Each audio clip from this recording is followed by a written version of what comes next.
I'm attorney David Mirsky from Exeter, and my question is, I know that you have the brilliant ideas for the future, but I just want to know, how are you going to defeat the evil that Donald Trump really is? Thank you, David. In many ways, I'm the ideal foil for Donald Trump. And if you look at the candidates, he has messed with every single candidate in the field except for me, because I'm better at the internet than he is. And a lot of his strongest attacks don't work on me at all, because what does he do? He caricatures his opponents as DC insiders and creatures. I'm another outsider, but unlike him, I want to solve the problems of the American people and improve our way of life. So I can draw in, again, 10% plus of Donald Trump voters who don't like DC very much.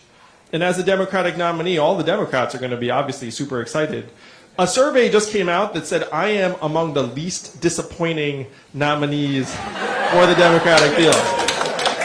Oh, no, really, but this was like an incredibly important stat, because they surveyed thousands of Dems and like lined all the Dems up and said, who would you be disappointed in and the least disappointed in? And I was among the least disappointing. Which means that the turnout is going to be high, because people will get behind me, and then I'll get, again, the 10 to 18% of Trump voters. And can you imagine me debating him? One of the things I can do more effectively than the other candidates is I can make him seem completely ridiculous.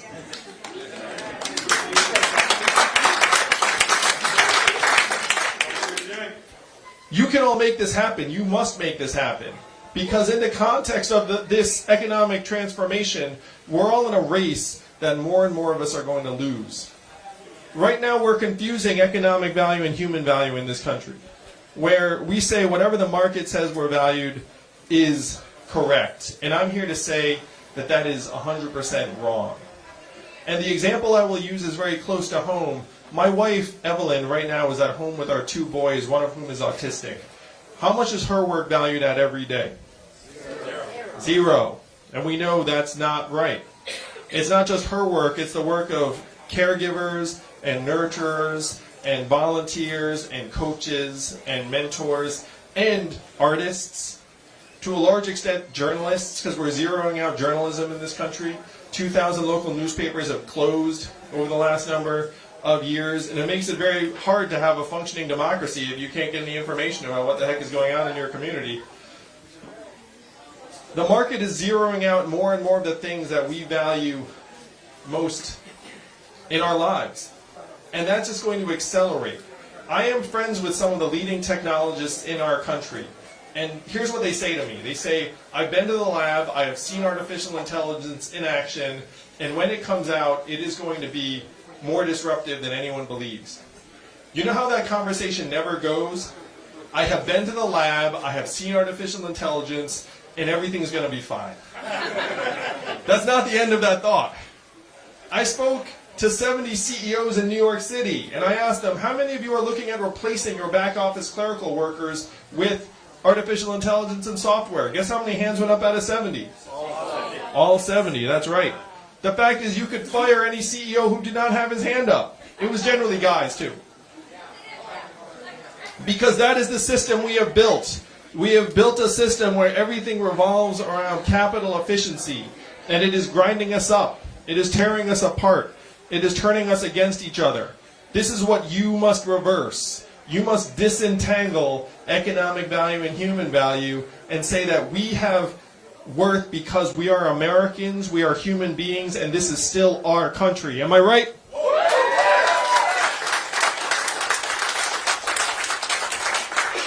I'm not running for president because I fantasize about being president.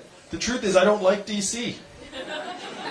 I'm running for president because, like many of you here tonight, I'm a parent and a patriot. I have seen the future that lies ahead for our kids, and it is not something I'm willing to accept. You should not accept it either, New Hampshire.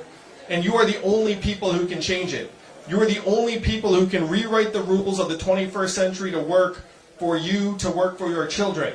If you are a young person in this country, I apologize to you on behalf of the adults, because we have left you an awful mess. If you were born in the 1940s in this country, well, congratulations. That's a pretty good run already. If you're born in the 40s. That means you're out at a bar. But if you were born in the 1940s in the United States, there was a 93% chance that you were going to be better off than your parents. That is the American dream in action. That is the American dream that brought my family here. And if you were born in the 1990s, which is many of you, you're down to a 50-50 shot. And that number is declining quickly. That is what got Donald Trump elected. That is what we have to change. We put this dividend in place. It allows us to look our kids in the eye and say, we did everything we could to help leave you a country that will work for you and that we will still be proud of. Donald Trump became our president because he had a very clear message. He said he was going to make America great again. What did Hillary Clinton say in response? America's already great. Remember that, Manchester? It's been a long several years. It's about to end, though. The time is about to end. Hillary Clinton said it was already great, and that message did not work because the pain and the problems in our country are real. We are experiencing record high levels of stress, mental health problems, student loan indebtedness, drug abuse, suicides. We have to start measuring our economy by how we're actually doing. We're getting beaten over the head with these phantom measurements about our economy. And what are they? What are the big ones that they're always blaring at you? Stock market prices, GDP, and headline unemployment, right? They're saying things are great, things are great, things are great. And you're like, why do they not feel great? Because they're not great. So GDP is a measurement we made up almost 100 years ago. And the inventor said this is a terrible measurement of national well-being and we should never use it as that. Here we are 100 years later following it off a cliff. Robot trucks will be great for GDP, be very, very bad for lots of Americans. Stock market prices, the bottom 80% of Americans own 8% of stock market wealth. The bottom 50% own essentially zero. So you're talking about a measurement that corresponds just to the top band of Americans. And headline unemployment doesn't include the fact that many of us are doing 2 or 3 jobs to get by. Majority of new jobs are temp jobs that don't have benefits. If you are a college graduate, there's a 40% chance that you're doing a job that does not require a degree. If you drop out of the workforce, you don't count anymore in the unemployment stats. How many of you have run a business or organization again? Imagine if you had the wrong measurements for that organization. How's it going to do over time? That is where we are as a country right now. That is why we can't even understand the problems. We should be measuring our economy based upon our wellness and life expectancy, our mental health and freedom from substance abuse, clean air and clean water, how our kids are doing. If we had these as the measurements, we would see what the real problems are and work to solve them. We would see we're in a mental health recession, a wellness recession, that the problems are real.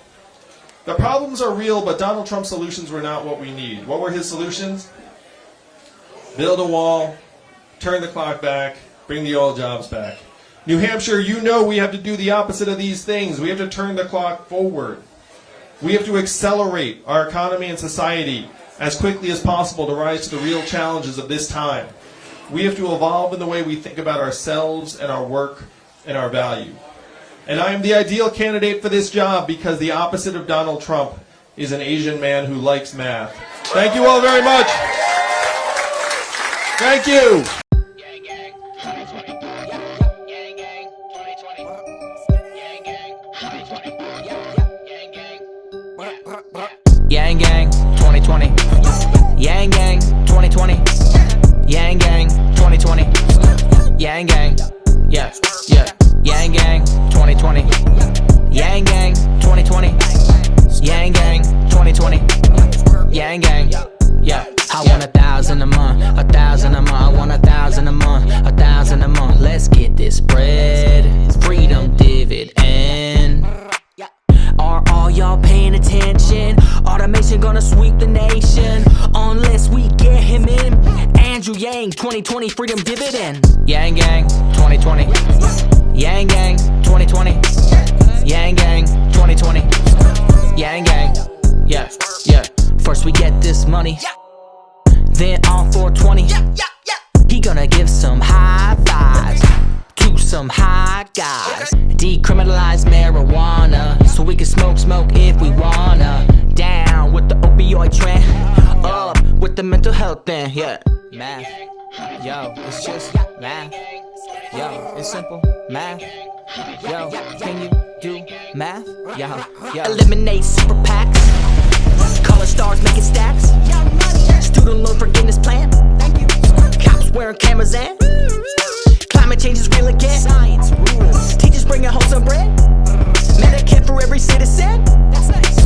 Andrew Yang 2020 freedom dividend. Yang Gang 2020. Yang Gang 2020.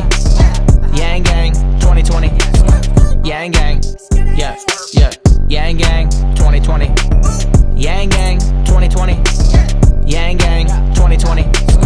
Yang Gang, yeah, yeah.